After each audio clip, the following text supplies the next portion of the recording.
It's an honor and privilege to be asked by the organizers to share a few thoughts with all of you. I'd also like to recognize the Chief Minister of Sikkim State, Your Honor. It's a privilege to be with all of you. And I think it's very apt that you've chosen a spiritual address to begin this very special event, because inner transformation is absolutely at the heart of the SDGs. Without the inner transformation of human consciousness, it's not possible to have a world which is just, in which we have everybody share in an equitable manner. And it might sound a little bit surprising, but in fact, the United Nations was built on very solid spiritual principles. And I'll just take a moment to remind you all.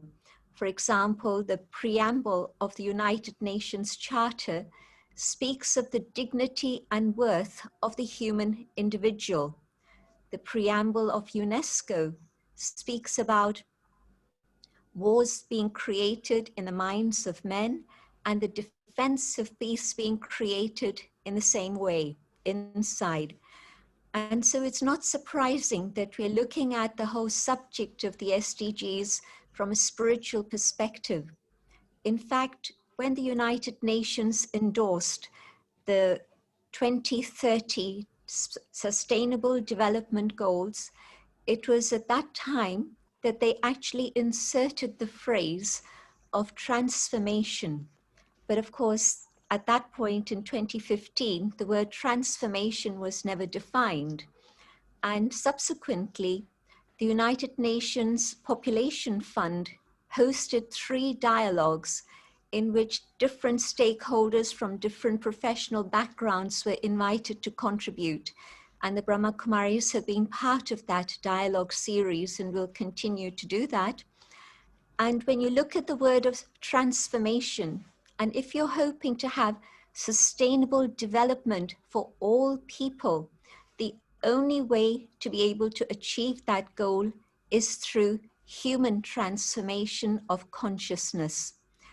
And let me explain how this actually works. When we see human suffering, when we see poverty, when we see conflict and war and the subsequent effects of that, or even when we see a pandemic, we actually have to come to the awareness that we are one human family.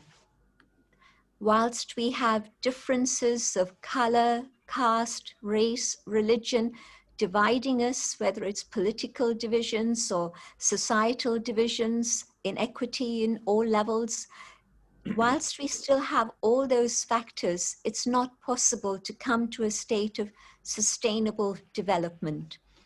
If we wish to make sustainable development a reality in our lifetime, and I'm not thinking about 50 years from now, the goals have been set for 2030, but my hope is that if we have that intention and will, we can actually make it happen far earlier than that also. Why? Because it just needs a switch of a paradigm. One particular paradigm shift can make all the difference. Whilst we are focused on the external world and we think that doing actions on the external world will bring sustainable development, perhaps we'll be very sadly disappointed. But when we look inside and understand that it's only through the inner being that we can bring about a difference within our consciousness, our attitude, our vision, and therefore our actions, can we bring about the society that we all long for so deeply. For millennia, spirituality of all backgrounds and traditions has always spoken about transformation beginning within. But the interesting thing at the present time is that scientific research also alludes to this and actually validates this concept of inside out. Whatever is going on the inside is what gets reflected in human activity and behavior in the world out there.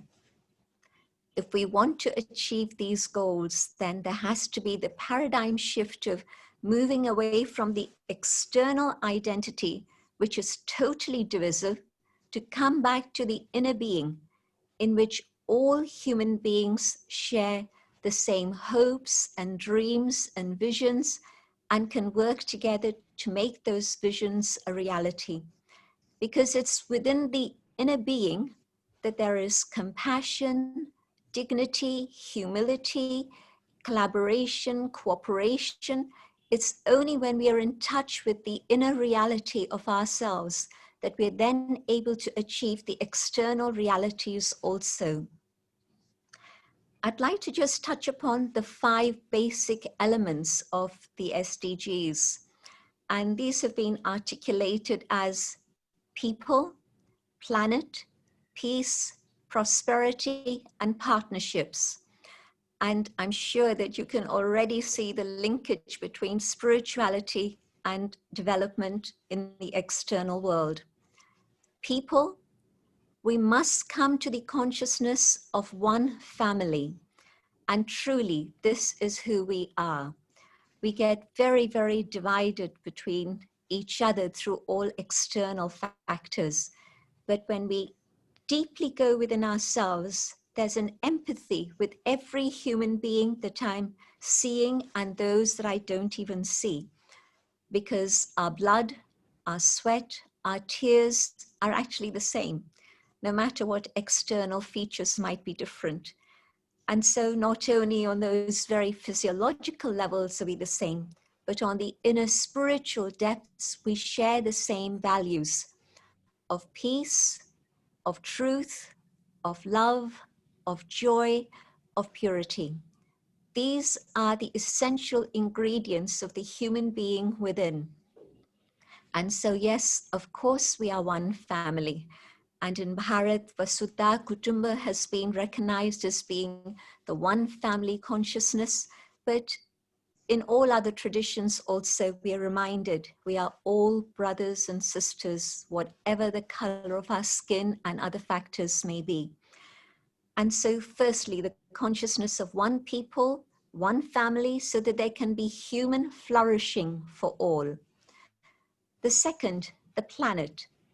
Whilst we consider the world outside as being separate from us, and we see that simply as a resource to be exploited and aggressed against, then the world is going to go downhill towards degradation in the way that we are already witnessing at a horrific rate at the present moment.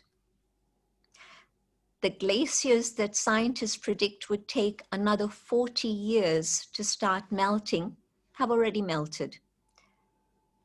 The ice is going, and you can see the immense challenges that rise ahead of us if we continue in that same direction.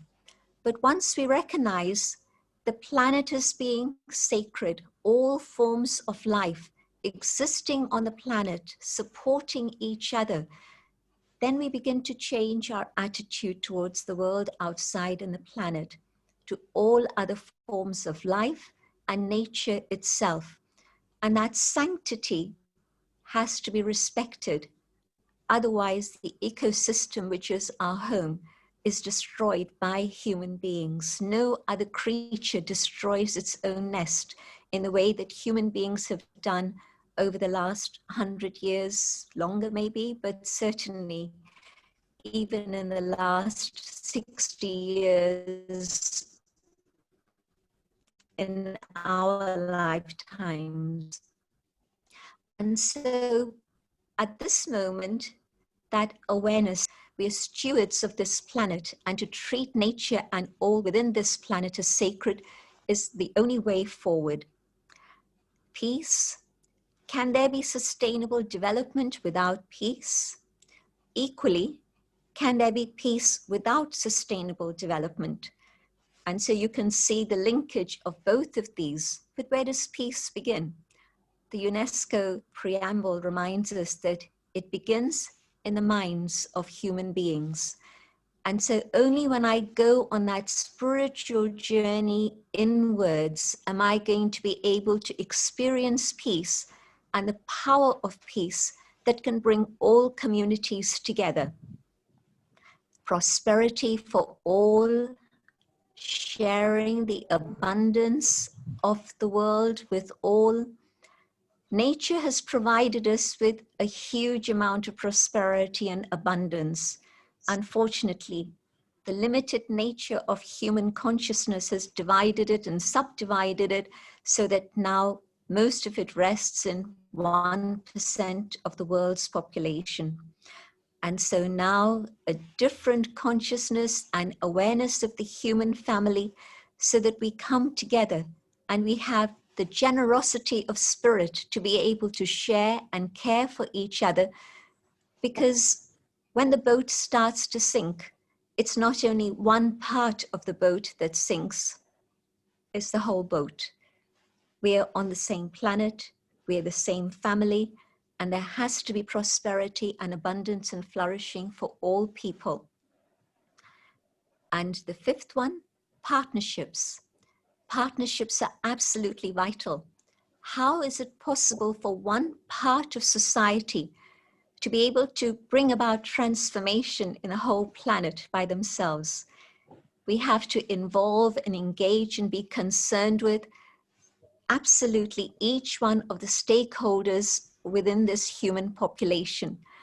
And so I know that there are many, many experts gathered here together from all levels, from all backgrounds and professions. And so it's wonderful that this partnership is happening. And I know that it's only through collaboration and cooperation that we can actually make this shift happen for the planet. But to make the shift happen inside of me, that happens through my own inner transformation. And if we choose, when that inner transformation happens, then yes, we're going to be able to have the sort of world that we hold in our vision. And my hope is that this particular gathering with all the expertise and experience that you've gathered together is going to be able to take us in a huge leap forward so that truly humanity can have that vision and make it a reality. Thank you very much for your kind attention. And I'll again begin with that greeting of peace. Om Shanti. Thank you. Om Shanti. Om Shanti. Shanti. Sister Jayanti Kirpalani Ji, you have blessed. Om Shanti, sister. You have blessed the whole world, and now I request our guest of honor, Honorable Chief Minister of